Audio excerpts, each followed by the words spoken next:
Muhammed peygamber, onu biz getirdik.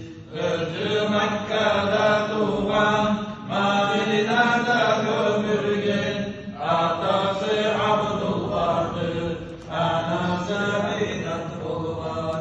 Allahümme salli ala Muhammed, Allahümme barik ala